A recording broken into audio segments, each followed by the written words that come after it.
¿Existía un eco más persistente que el silencio de un hogar demasiado grande? Julián Vargas, arquitecto jubilado de 62 años, se lo preguntaba cada mañana mientras el sol de Sevilla doraba los geranios de su balcón en Triana. Hacía 3 años que Elena, su esposa, su compañera de medio siglo de planos y viajes, se había marchado, dejando un vacío que ni los volúmenes de arte ni las sinfonías de Mahler lograban llenar del todo. El apartamento, antes un nido de risas y proyectos compartidos, ahora resonaba con la ausencia. Su cabello, antes ébano y plata, era ahora una nieve pulcra, y sus ojos castaños, que habían escrutado miles de diseños, a menudo se perdían en la contemplación del Guadalquivir, buscando respuestas en sus aguas lentas. Fue en una de esas tardes de ocio melancólico, navegando sin rumbo por la red, que Julián encontró un foro llamado Amantes del Barroco. Un refugio digital para eruditos y aficionados. Compartió casi por impulso una reflexión sobre la luz en Caravaggio, un tema que había debatido 1000 veces con Elena.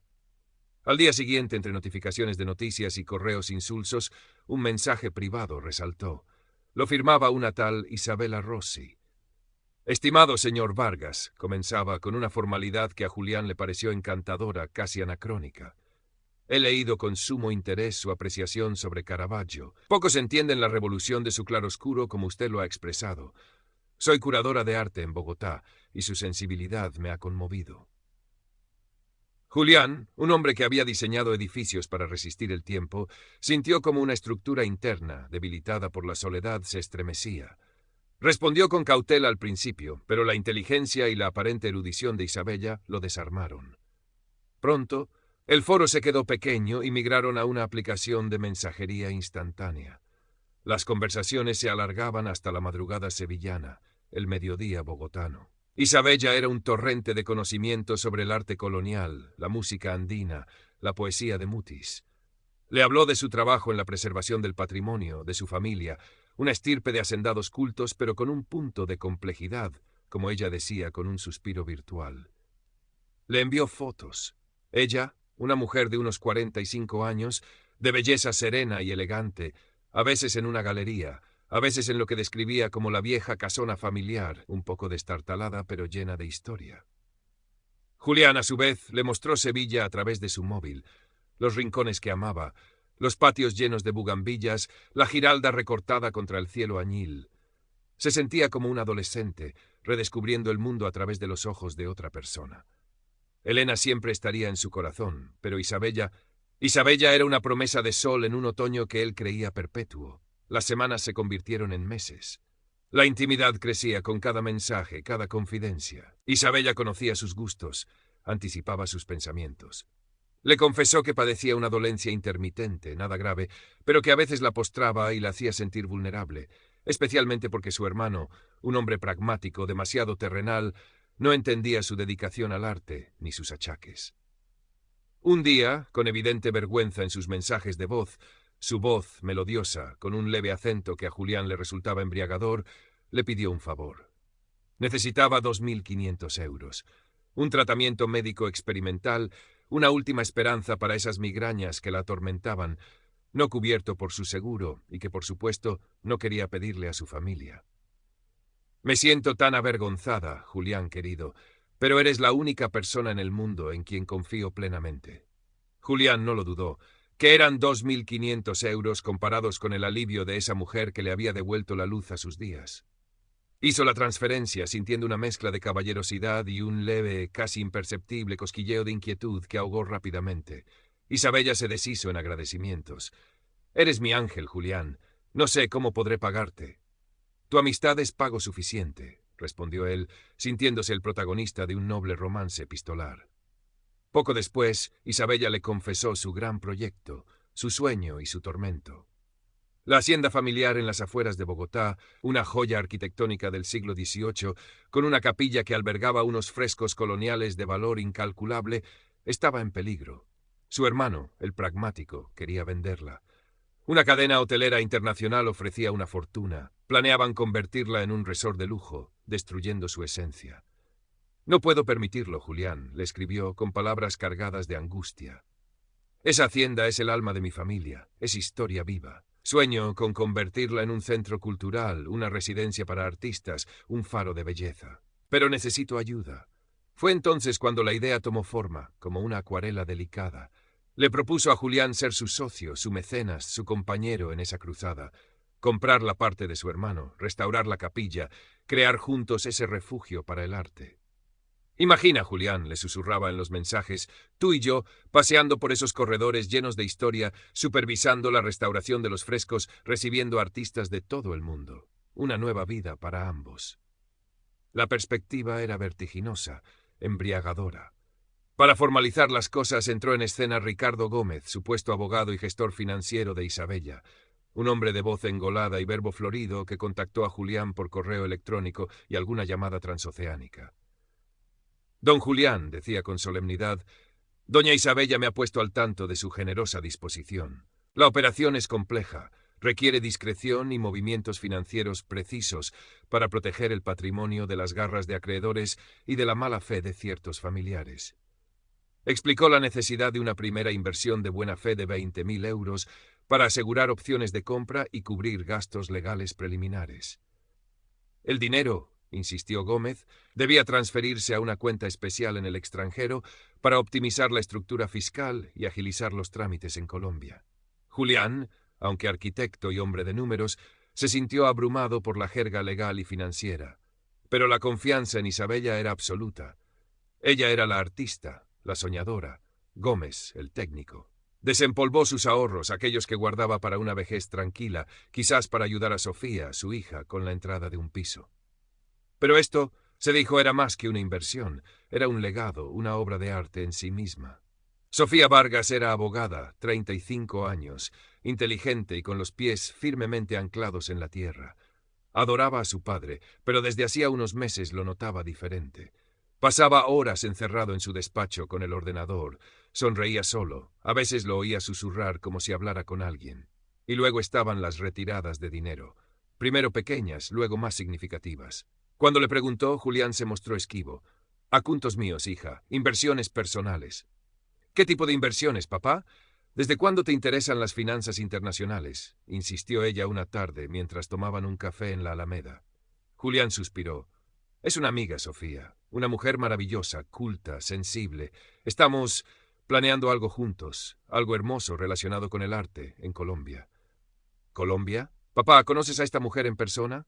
Un leve rubor cubrió las mejillas de Julián.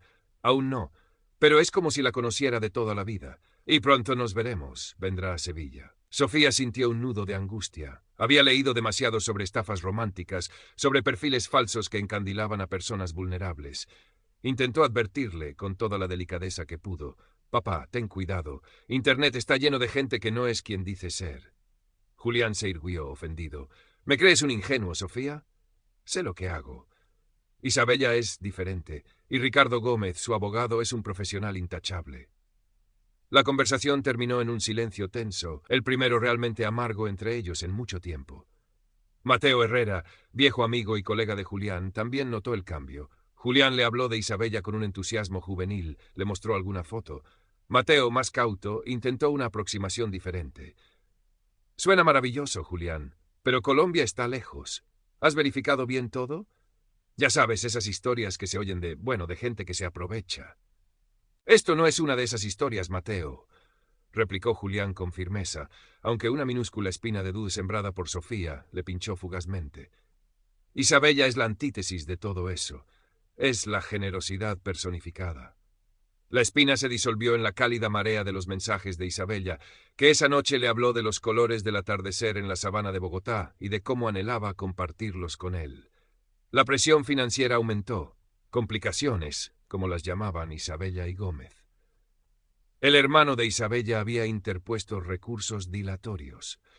Hacían falta más fondos para agilizar trámites en notarías corruptas, para pagar peritajes urgentes de los frescos.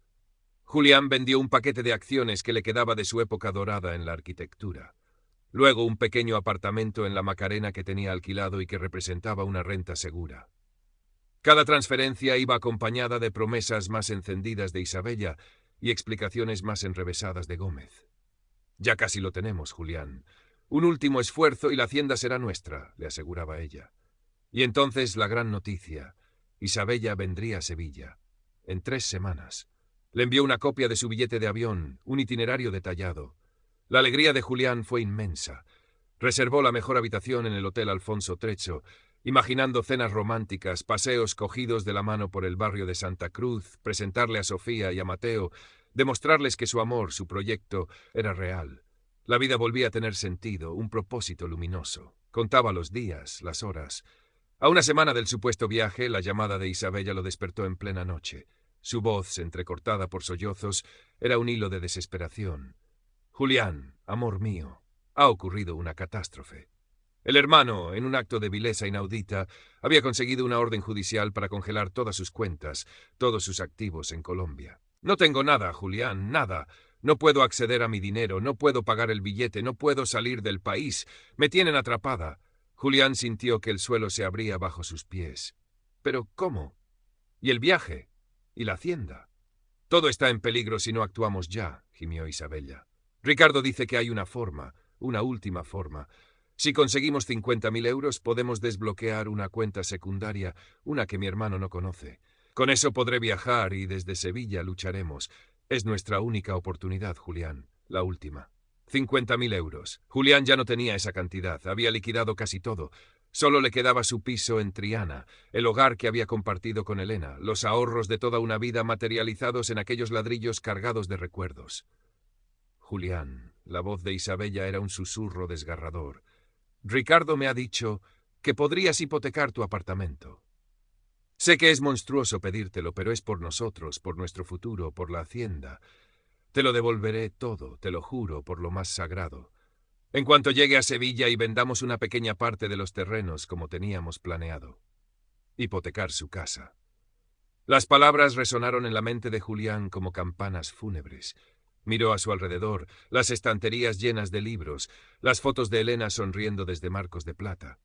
Pero luego vio el rostro imaginado de Isabella, sus ojos suplicantes, la promesa de esa nueva vida bajo el sol de Colombia. Era el último sacrificio, el definitivo. Mientras Julián, con el alma en vilo y el corazón encogido, iniciaba los trámites bancarios para la hipoteca, Sofía no se había quedado de brazos cruzados. La frialdad de su padre, su obstinación, la habían herido, pero también habían encendido todas sus alarmas profesionales y filiales. No podía quedarse mirando cómo su padre se despeñaba hacia un abismo. Con la excusa de necesitar ayuda para un caso complejo, contactó a un antiguo compañero de universidad, ahora un brillante perito informático especializado en ciberdelitos.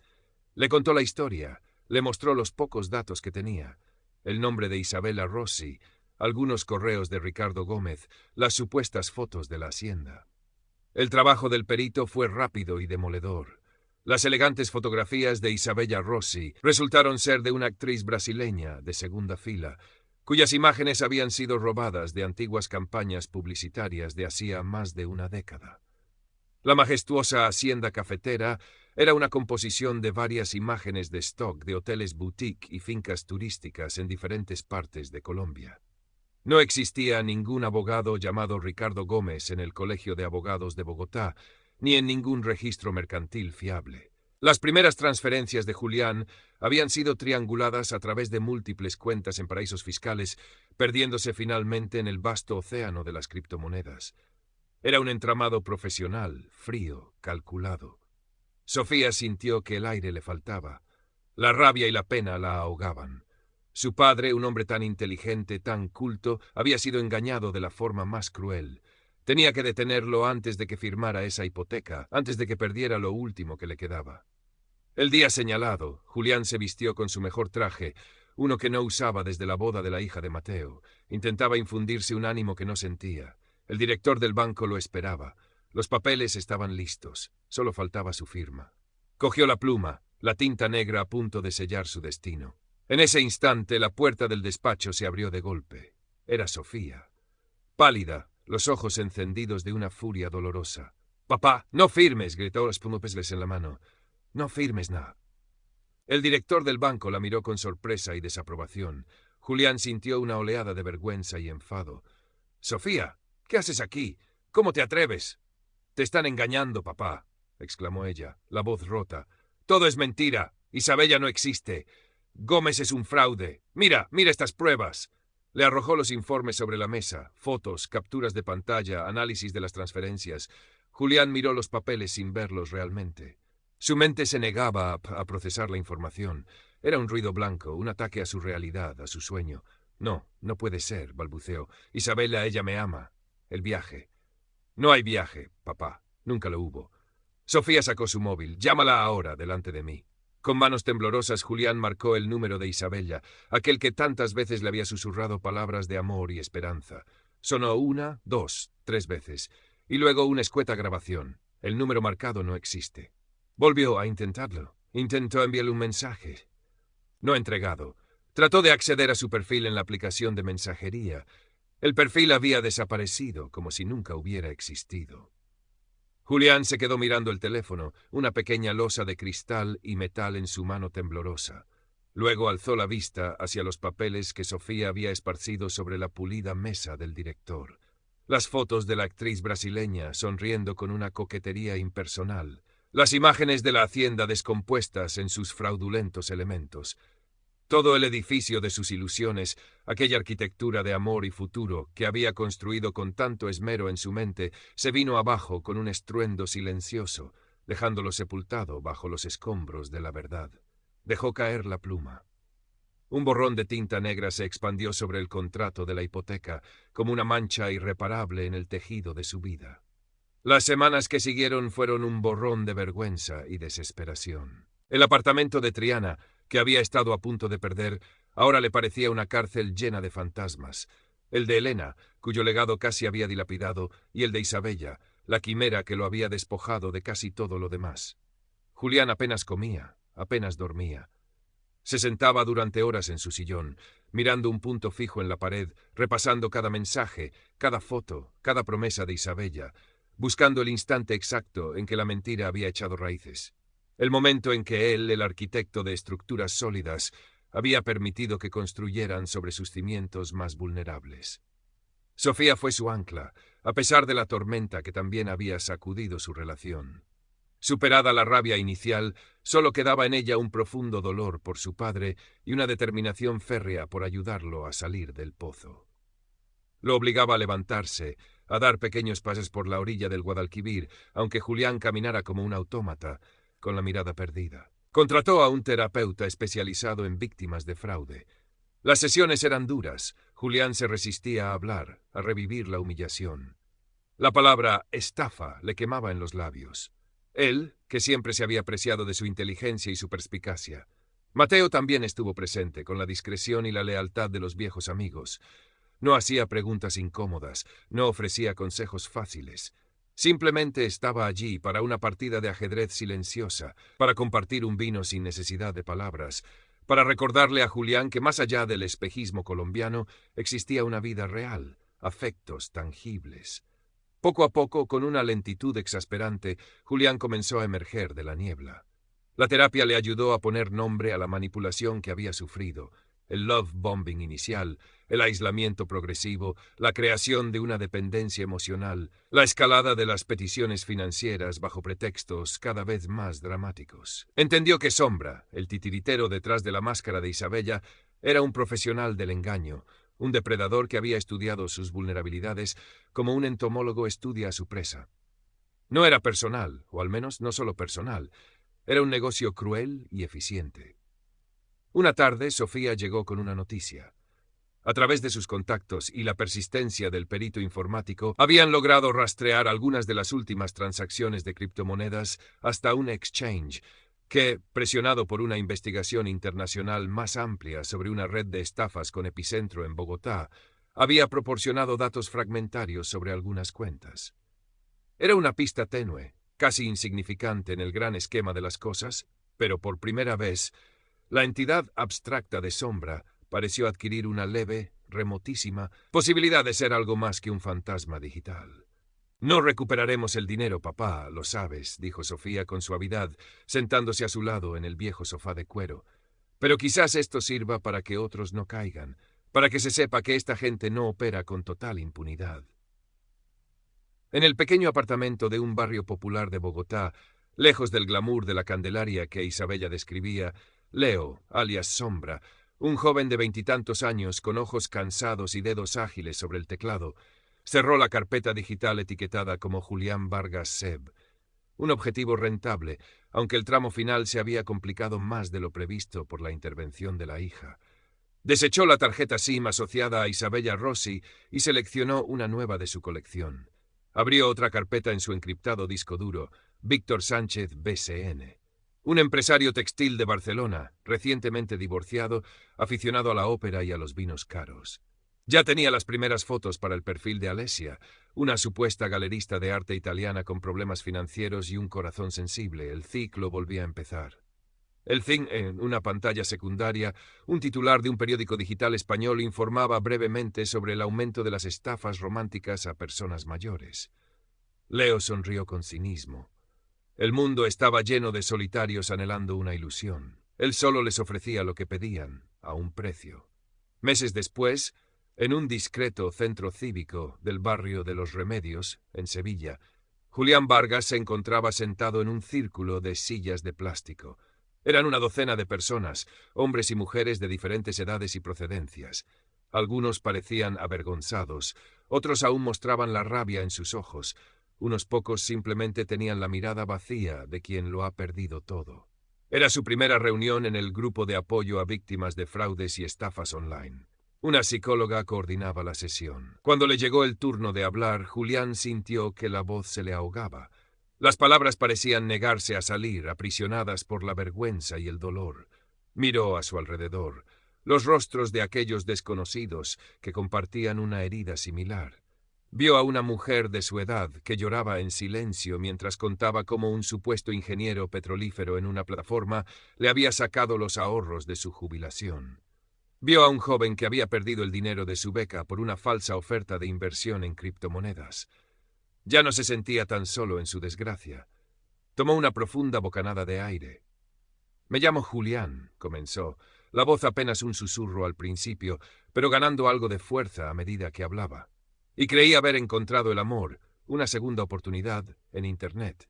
Contó su historia, sin omitir los detalles más dolorosos, la ceguera de su enamoramiento, la magnitud de su pérdida, la traición. Hablarlo en voz alta ante aquellos extraños que comprendían sin juzgar fue extrañamente liberador, como si al compartir la carga, ésta se aligerara un poco. Al salir de la reunión, Sofía lo esperaba en la puerta. No le preguntó nada. Simplemente le tomó el brazo, un gesto de apoyo silencioso. Caminaron juntos bajo los naranjos en flor, cuyo aroma dulce y penetrante envolvía las calles de Sevilla.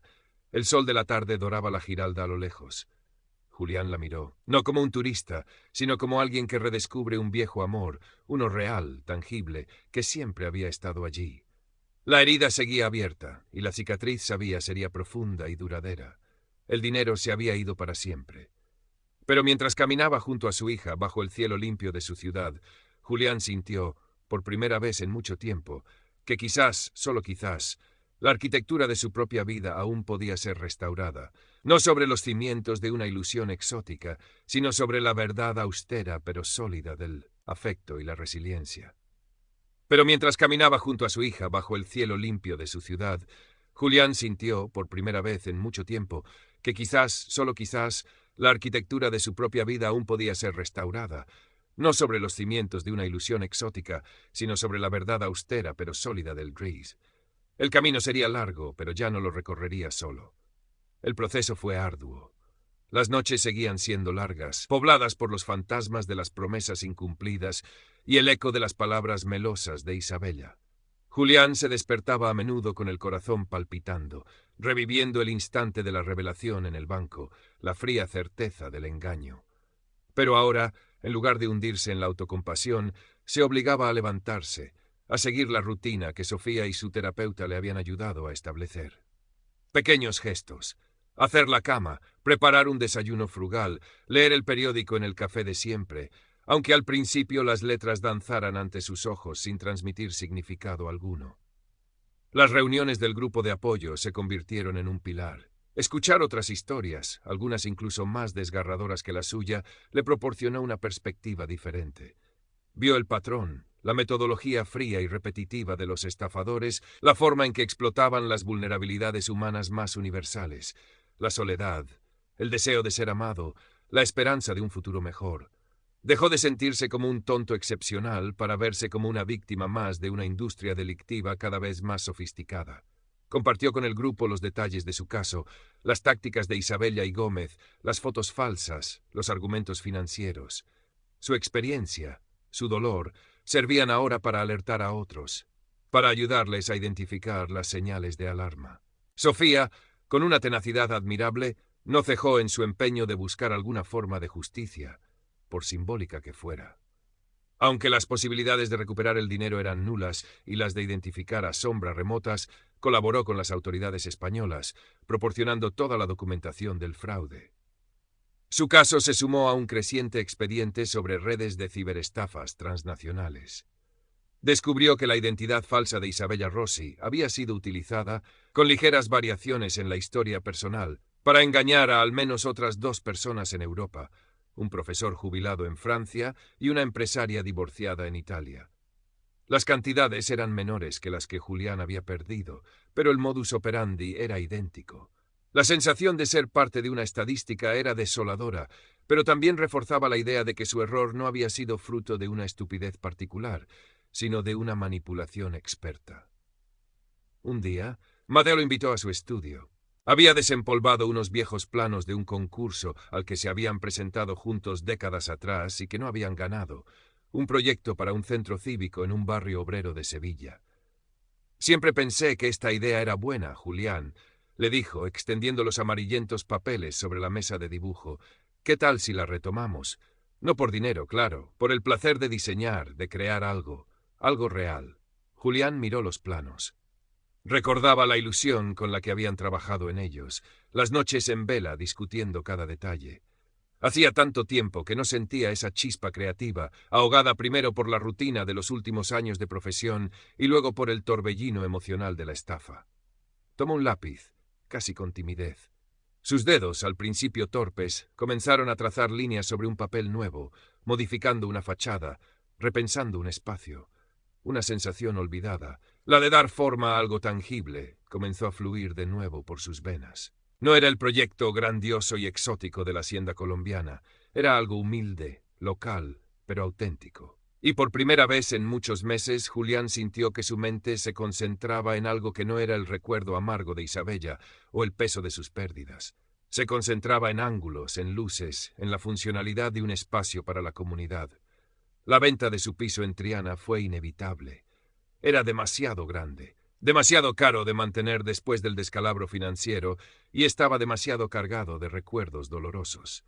Se mudó a un apartamento más pequeño, en el mismo barrio, cerca de Sofía. El proceso de empaquetar sus cosas fue como un segundo duelo. Cada objeto le recordaba una etapa de su vida con Elena y también la dolorosa intrusión de la mentira. Pero también fue una catarsis. Desechó muchas cosas, se quedó con lo esencial, con aquello que realmente definía su historia, no sus errores. El trabajo en el proyecto del centro cívico con Mateo avanzaba lentamente, pero con constancia. Se reunían 2 o 3 veces por semana. A veces simplemente charlaban sobre los viejos tiempos, sobre la Sevilla que cambiaba a su alrededor. Otras se sumergían en los planos durante horas.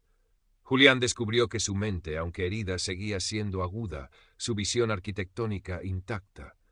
Una tarde, mientras revisaba unos correos, encontró una invitación. Era de una asociación local de consumidores que organizaba unas jornadas sobre seguridad en Internet y prevención de fraudes.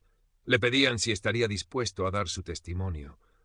Al principio sintió el impulso de rechazarlo, exponerse de nuevo, revivir públicamente su humillación. Pero luego pensó en el grupo de apoyo, en las caras de los otros estafados, en la posibilidad de que su voz, su historia, pudiera evitar que alguien más cayera en una trampa similar. Pensó en Sofía y su lucha incansable. Aceptó. El día de la charla, el salón de actos estaba lleno. Había personas mayores, jóvenes estudiantes, parejas de mediana edad. Julián, con el micrófono en la mano, sintió el mismo nerviosismo que en su primera reunión de apoyo. Pero esta vez había algo más, una sensación de propósito. No habló desde la vergüenza, sino desde la experiencia.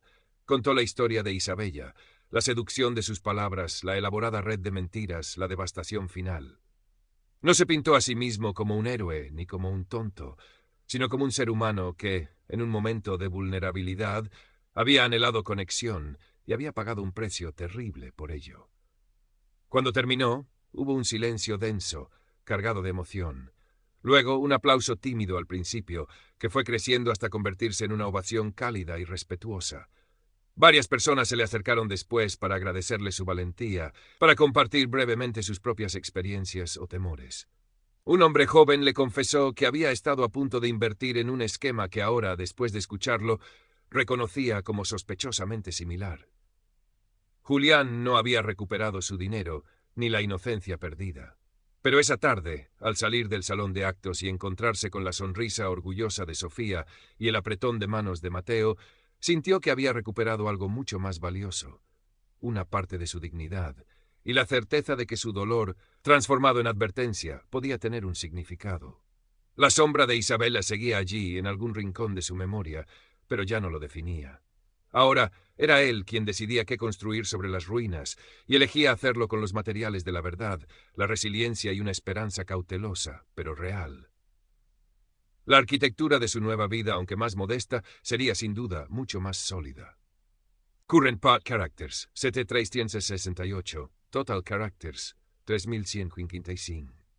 El proyecto del centro cívico, aquel que había comenzado como una forma de terapia ocupacional con Mateo, empezó a tomar una forma inesperada. Resultó que una fundación local estaba buscando precisamente una idea así para revitalizar una antigua nave industrial en desuso, en un barrio necesitado. Los planos de Julián y Mateo, que combinaban la funcionalidad moderna con el respeto por la estructura original y un toque de la calidez andaluza, encajaron perfectamente con su visión. No se harían ricos, ni mucho menos, pero la posibilidad de ver una de sus ideas construida, de dejar una huella positiva y tangible en su ciudad después de tanto tiempo, insufló en Julián una energía que creía extinta. Las visitas a la obra, el olor a cemento fresco, el sonido de las herramientas, el diálogo con los aparejadores y los obreros, todo ello era un bálsamo. Era el lenguaje que él entendía, el mundo donde se sentía competente y valorado por lo que sabía hacer, no por lo que había perdido o por quién lo había engañado. Sofía lo acompañaba a veces y veía con alegría cómo el brillo volvía a los ojos de su padre, cómo su espalda se erguía un poco más cada día. El caso de Sombra y sus múltiples alias, incluido Isabela Rossi, seguía siendo investigado a nivel internacional, pero los avances eran lentos, casi imperceptibles desde la perspectiva de las víctimas. De vez en cuando Sofía recibía alguna comunicación genérica de las autoridades informando de la complejidad de la cooperación judicial o de la dificultad para rastrear fondos en la enrevesada madeja de las finanzas digitales. Julián ya no esperaba nada de aquello. Su justicia, si es que existía tal cosa, la estaba encontrando en otro lado, en la aceptación de su propia falibilidad, en la reconstrucción de sus afectos y en la dedicación a un trabajo que volvía a tener sentido. Un día, mientras organizaba viejos papeles en su nuevo y más pequeño apartamento, encontró una caja de acuarelas que Elena le había regalado hacía muchos años y que él apenas había usado. Recordó cómo ella siempre lo había animado a pintar, a no perder esa faceta más artística y libre de su profesión. Con un impulso repentino, cogió un bloc y los pinceles y se sentó en el pequeño balcón que daba a un patio interior lleno de macetas. Al principio, sus trazos eran torpes, los colores se mezclaban sin gracia. Pero persistió. Pintó las bugambillas del patio, los tejados de Triana bajo la luz del atardecer, el perfil de la Giralda entre la maraña de antenas. No eran obras maestras, pero eran suyas, una expresión honesta de lo que veía y sentía. Descubrió que pintar, al igual que diseñar, era una forma de poner orden en el caos, de encontrar belleza en lo cotidiano. El centro cívico fue inaugurado en una mañana soleada de primavera. Hubo discursos de políticos locales, música, niños correteando por el nuevo patio. Julián y Mateo, discretos, observaban desde un rincón. Cuando el director de la fundación mencionó sus nombres y les agradeció su visión y generosidad, hubo un aplauso sincero. Julián sintió una emoción que no era la euforia febril que le producían las promesas de Isabella, sino una satisfacción serena y profunda. Era la alegría de la tarea cumplida, de la creación compartida. Después del acto, mientras la gente se dispersaba, una mujer de mediana edad se acercó a Julián. Era una de las asistentes a sus charlas sobre fraudes en Internet. Don Julián, le dijo con una sonrisa tímida. Quería darle las gracias de nuevo. Su historia me ayudó mucho. Y quería decirle que este centro es maravilloso. Mi nieta vendrá a los talleres de pintura. Julián le devolvió la sonrisa. Me alegro enormemente. Para eso lo hicimos. En ese instante, bajo el sol de Sevilla, rodeado del bullicio alegre de su comunidad, Julián Vargas comprendió que, aunque Sombra le había robado una fortuna y parte de su pasado, no le había podido arrebatar su capacidad de crear, de conectar con otros de verdad, ni la posibilidad de encontrar un nuevo propósito. La arquitectura de la vida a veces requería demoler estructuras frágiles y dolorosas para poder levantar otras nuevas, más pequeñas quizás, pero infinitamente más auténticas y resistentes. Y en esa reconstrucción constante, descubrió, residía la verdadera belleza y el verdadero valor. El eco en su hogar ya no era solo de silencio y ausencia, comenzaba a llenarse con los sonidos de una nueva melodía, más sobria, pero esperanzada.